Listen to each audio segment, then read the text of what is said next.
I'm Vin. I'm Sori. If you would like to get your song reviewed, dear listener, there's the filthy capitalist option. As Sori says, 125 gets you straight to the head of the line. You don't have to be a part of the alliance. You don't have to be part of the group. Wait a minute. And the biggest thing is you don't have to wait. You hop, skip, and jump right in front of everybody. 125 gets you there. You do that 3 times, and you get mashed down to the $75 rate for perpetuity. Yes! Also, there is a band review option.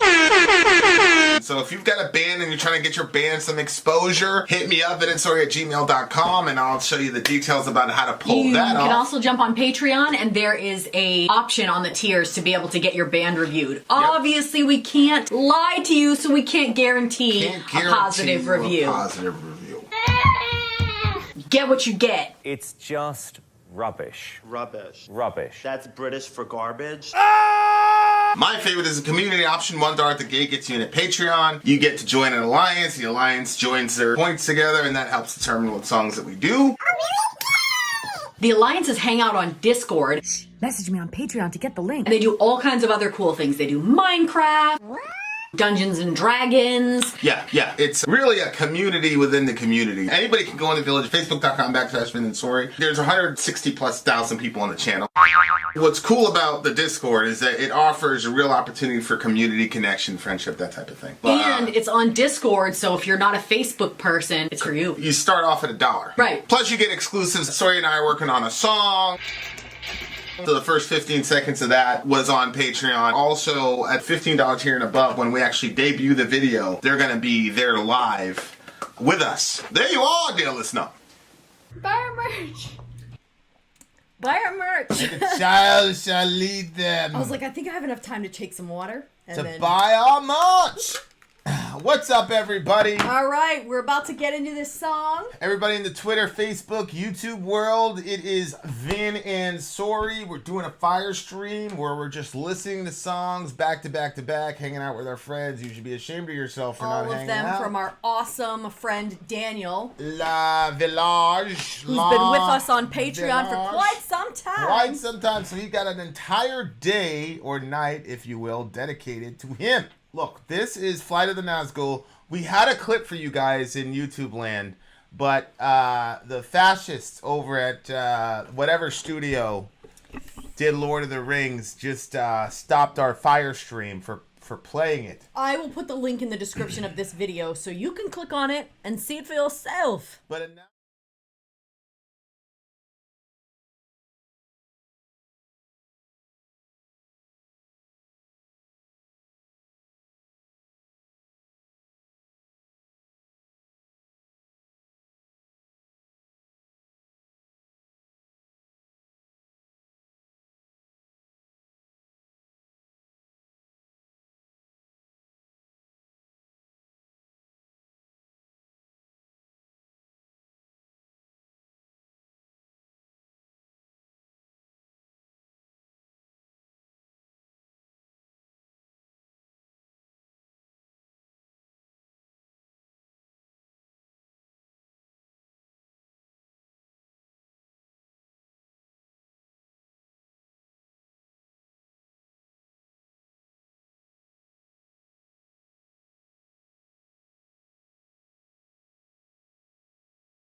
pinky. No vanilla.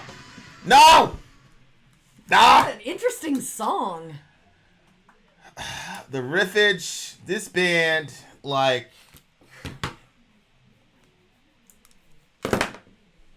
It was like this that middle piece was so surprising. yeah, that little sample they put there in Yeah. the middle. It was completely off guard. It completely caught me off guard. But like Pretty. the song itself, man, was like, I had it on my agenda to go play ping pong. But now I'm just gonna go downstairs and play. Because that was so inspiring. Because everybody knows I love the tremolo shit. Like, but he palm muted the tremolo picking, which is not like, I'll show you when we get downstairs. I'll show you, because I'm like, I don't know. Maybe it's funny because we were going back and forth on our parts, me and Jay, and Jay was like, "Yo, what if you palm muted this part or whatever?" And I wasn't paying attention because I'm always multitasking, but he was pretty much palm muting the tremolo stuff, which is because it makes it adds. So when he this said it, what crazy-ass did you dynamic. say? Well, I wasn't completely paying attention, and I was trying to learn the other parts because Peter had added that thing. So I wasn't paying attention. I but see. It's definitely one of those things, man, where I'm gonna go back and be like, okay, like this band. It's like when I first started listening to Mace, the rapper. When I first started, because Biggie was popular, Tupac was popular. To be honest with you, I didn't really like Tupac's style.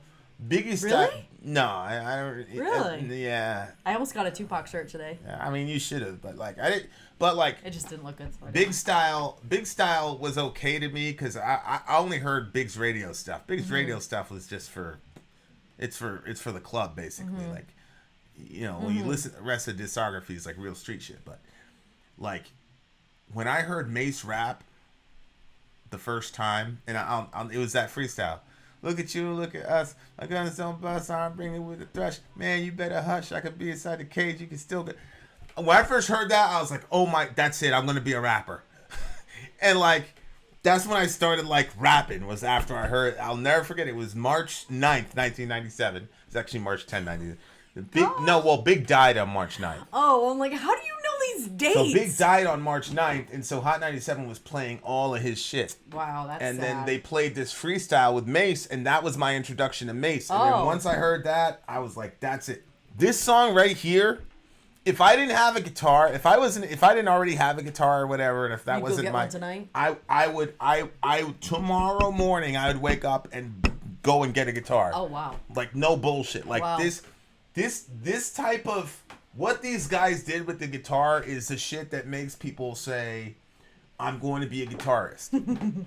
Like I like it's that type of what this guy did with his instrument. It's that type of thing. And like it was just so epic. And when you write, and you know, probably half the folks in our channel are guitarists or whatever. And you realize very quickly how hard it is to continuously write good original shit. Like, you can make things sound different, but are they good? Are they going to move people? And then can you put it into a song? And then can you meld it with vocalization? Like, it is hard, really, really, really, really hard to write good music like that. And so, like, for these dudes to come out, man, that shit was like I said, it's life-changing stuff. It's like, and like, sometimes bands just get, like, I feel like we got lucky with our first song. Like, that first song I think it's really, really good, and I just think we got lucky. I don't think like, so. But sometimes bands just get lucky, man. Because I remember, like, back in the day, But you're really good at what you do. well, When it's have not- you ever put out a bad lyric? Well, Peter's on point in that song. Jay's on point in that song. You're really good in that song. What I'm saying is, like, everybody's role in that song is like has something where it's like, oh my god. I was thinking about the song today. Yeah, like it's just unbelievable stuff. But this, I don't know, man. This Daniel kid, whoever he is, he's picked like Whoever he is, he's been with us forever. I know, but like no, literally, he said that if we literally hang out, if we go to New York, we can hang out with him too. every song is a bang. Every single song he selected Yeah, he knew today you were gonna like 'em all. has been ridiculous. This guy is something's wrong with him. Yeah, the first one, Daniel, you know, I didn't really. I like the first one. But this one was... The first song we did from Daniel, dude was talking about how he was knocking out like 5 million broads in one night. Like... The lyrics on this one, I think, are really interesting. I got him right here. Been thinking about...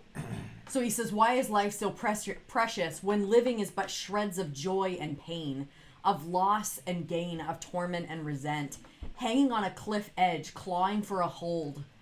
The weak are pushed, the strong are held back, the quiet cowed by the bold. More rain than sunshine, the warm outdoes the cold. Safety in numbers, but now we're all alone. I'm stretching out my arms now. I'm yearning for your love. Mist is all around us. Dark shadows fly above. The cold can kill you. Your body keeps me warm. We survive the view now in the cold... We survey the view now in the cold light of the dawn. Out on the cliff edge. Moss clings so easily. But now it's not so easy for the likes of you and me. It's... The last thing that he says. Genius doesn't have that. Oh, okay. But now it's but now it's not so easy for the likes of you and me. So I've been thinking about... Well, one question I had though. I'm stretching out my arms now. I'm yearning for your love. This is about Frodo and his Samwise Gamgee hiding from the Nazghul, right? Is that what the song is? So the Nazghul, if you guys didn't see it, it's like this flying dragonish type of creature, but Frodo and Sam were hiding from the Nazghul and all the rest of it. So I don't know. I'm waiting for maybe Daniel or whatever can provide some context. I was just curious about I'm stretching out my arms. I'm yearning for your love, which I don't know if you remember this, but in part 3 of The Lord of the Rings, Sam and Frodo, like, he kissed him because they were best friends or whatever, and people were saying all this dumb shit like, oh my god, they're gay, blah blah blah. Which, if Tolkien wrote them as gay characters, fine, but people just can't see two men being affectionate with each other without like going there.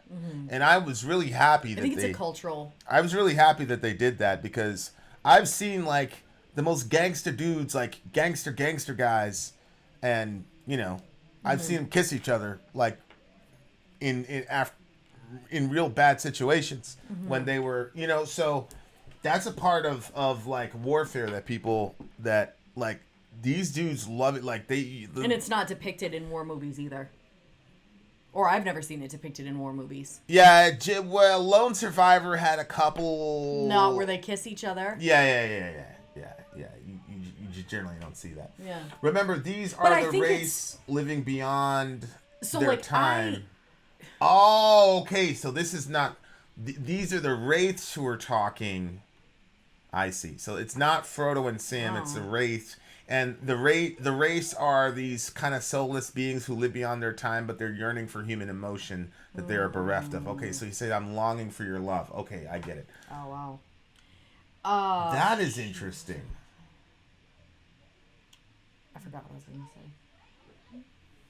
And so they are kings that should have died thousands of years ago, so they yearn for the living they can never. Okay. So it wasn't. So that conversation is I'm yearning for your love is not Sam and Frodo. It's the race who were saying they're yearning for just any love maybe, or is it? Do the race like take over somebody's body and get to inhabit and feel what they feel? Is that kind of what happens? That's really interesting. No, I think so. There are those dead characters. Yeah, the race are like these undead. People. Yeah, they were kings, but then they had like the hoodies, the black hoodie. Yeah. You know what I'm saying? You know what those are? Yeah.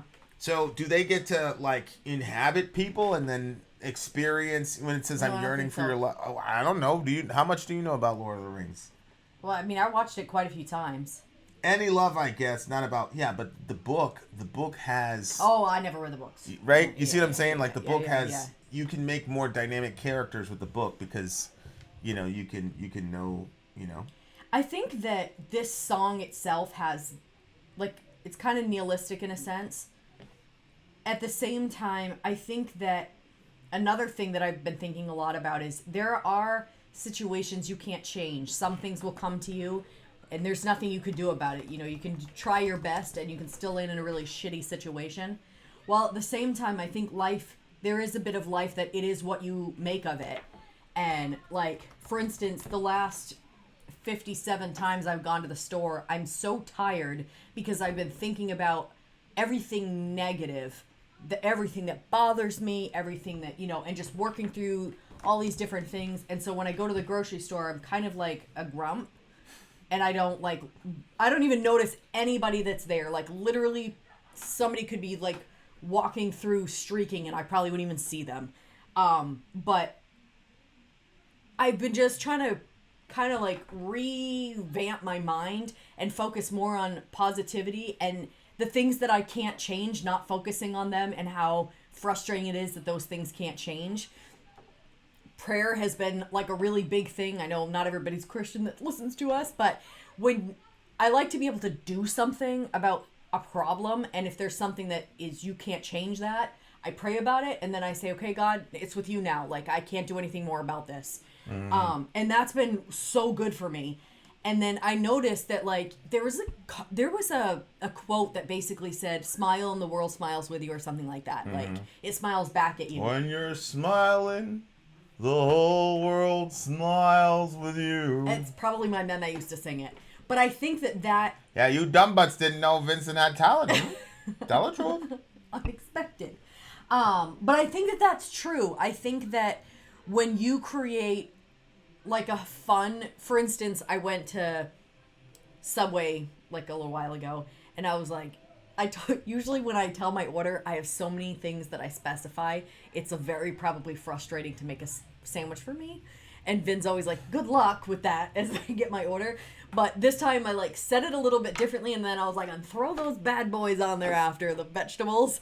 And that like made their night. And then they wrote a little message for me on the sandwich bag, and I was just thinking, like, if I wouldn't have, you know, tried to have fun with it, then they wouldn't have had fun with it, and there would have been no fun interaction there. But what you put out into the world kind of circles back at you. Sometimes it's, you know, the karma that, you know, maybe next year something's going to come back at you. But even just, you know, how are you interacting with the people around you, and they're going to react back. So if you're just like people feel that energy, and then that comes back at you, and you can create a different world for yourself. Because he says, when living is but shreds of joy and pain, I think that it can be more than that. Although, I mean, for them, they're dead, so probably it is what it is for them. But I did think that this kind of sounded like a relationship song. Of course you did. Yeah, but like a sort of darker one, but I liked it. And then the hanging on a cliff, clawing for a hold sort of feeling. Also, the weak being pushed and the strong being held back, that was a really big one too, because I do think that happens. I think that there's a lot of times where sometimes people will look at somebody as being overly confident, and then they try to stifle who they are, try to stifle their voice, their personality, their whatever, because they feel personally, you know, insecure being around that person, and so they try to push that person back. But this is the video I was talking about. So the guy that's actually in charge here ended up winning the Medal of Honor for his actions that day. But you can see here, you know, so they're bringing this guy, right? This guy's the one that ends up winning the Medal of Honor. So they bring this guy to the bird. He got hit through the side, right through his. And he survived? Well, I mean, I tell you all the time, like, it's not like the movies. Like, unless you get hit, you know. You've also said if you got hit by the side, it's over. Yeah, it is. Can you move that screen a little bit? Wait, to your You're side. literally living So you see it right here. Watch, right here, down here. Oh yes, you showed me. Yeah, I showed you this one. Yeah. I love this one. See that? Aww. Yeah. You see it right there at the bottom? Yeah, you kissed me. Yeah, he kissed that guy. Mm-hmm. And yeah, that guy ended up KIA. He ended up dying. He did. Yeah. Aw. Yeah.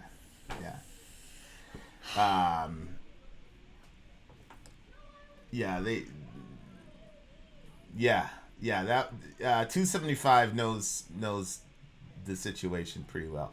But it was these dudes, man. They love each other, man. You know what I mean? Like, so I'm very fascinated by that kind of those kinds of expressions of affection in the midst of. I mean, you saw him. He was pretty tore up, and he was. It's kind of deceptive because they're talking, and they're hurt. They're clearly hurt, but you can tell that the adrenaline is neutralizing a lot of the pain that they would be in, and it looks normal, and then you just lose them. They just stop talking to you. So he knew, like, you get it through the side, man. Probably a big chance you're not gonna make it. And so, they got him on the bird, and yes, I have read Gates of Fire, actually. And so, that guy who was experienced, he knew, like, that's your boy, he's in trouble. He got him on the bird, and I gave him a kiss, and he went back to fighting. And that guy was, he won the Medal of Honor. I mean, the shit he did that day was insane. And those are the best, like, most legendary dudes I've ever, in the community. Like, they're all like that. They all have somebody that they love very, very deeply, and they're not afraid to, whatever. Of course, not everybody's like that, but, so that bond between Sam and Frodo, is a beautiful thing. And, like, that's one of the things where it's like, I haven't had a cushy life per se, but that's not that. I would never trade that. I would never trade that for anything. Well, do you notice it was in the Nazghul video that we showed before, and Frodo was on the ground and he was, like, struggling. Yeah. And then Sam, like, grabs his hand and he was like, he basically tells him, like, it's going to be okay. Yeah. And so the part that says the cold can kill you, but your body keeps me warm. And I'm stretching out my arms now. I'm yearning for your love. I think that when I saw that part in the video, I was like, there are times where you're off the deep end so much that it feels like literally nothing can bring you back. But if you have someone that you really trust and you have mutual love for each other, like, sometimes literally just the touch of their hand. Like, there's a song that I listen to that reminds me of Vinny, and it says, like, the touch of your hand says, I'll catch you whenever you fall. Yeah. And so that idea that, I think everybody needs that type of friend. And I think that all of us can have that type of friend in Jesus. But beyond that, to have, like, physical people beside you, I think it's important to have close friends. And people that aren't... I think that there are some people that you're around and they just kind of drag you down. And then there are other people that, you guys can kind of rock together in your negativity. But at the same time, when you really need them, when the chips are really down, they're going to be there to help you up. It is an amazing thing to look at another human being and know that they would die for you. Yeah. Yeah. Like, and that's one of the reasons why over here, because, I had to live multiple lives or whatever. But over here, when people were not able to, like, show out and stand up and, ride for us, that's one of the reasons I was just like, because, like, I understand this world that they're in. Like, that kind of. They never had to stretch that muscle. Yeah, it's like, but it's completely different. Like, that's the only thing that I already tell you, like, that's the only thing I miss. Like, I don't miss literally any of the other stuff, and I'm not sure whether or not you believe. Like, I still feel like sometimes, like, if I'm watching the news, I'll see you looking at me, and you're, like. I have no inclination to be involved at all. No, I believe you when you say that. The reason I look at you is because I'm trying to see how it's affecting you and how you feel by what you're seeing. Yeah. Because I think, sometimes something will make you sad or sometimes it will make you angry or something. It just depends on what's happening, and I'm trying to... Yeah, the only thing I miss about that situation is that. Like, knowing that, there's another human being that will literally, like, die for you. Like, and you would for them, and it's not a question. Like, it would, and nobody has to say anything. That I miss, but other than that, I don't miss anything else. People with that strong character, and it's just it's just a different love. Like, that's one of the things that's really interesting about living this experience as a conscious agent is that you get to experience these different loves. Yep. So like love with your girl, love with your kids, and then with your kids, love for boys is different with the girls. And even for me, honestly, birth order is I enjoy the birth order of the kids and all that. So like there's all these different angles of like unique relationships and where you can experience love, and there's a specific, very, very certain context. I think, wasn't the answer 275 agape was the thing? So you had Phobos versus agape. Was that in the book or was that in something else? But like, yeah, like that kind of, that there's a whole, I say like, man, I wish people had kids, like I feel bad like people, because you get the opportunity to be able to love your own child is such a beautiful thing. Like, so and that multiple children if you can. That kind of love is one of the things I'm like, man, I wish people could experience it, but you have to pay a kind of a heavy price to experience that kind of love. So it's kind of like, but it is a whole genre or aspect of love that most people don't know. Yeah. And but at the same time, people experience, loves that I don't have, like, I don't know, rock star and from a stage full of people, and the love that you have for your fans, or the love your fans have for you.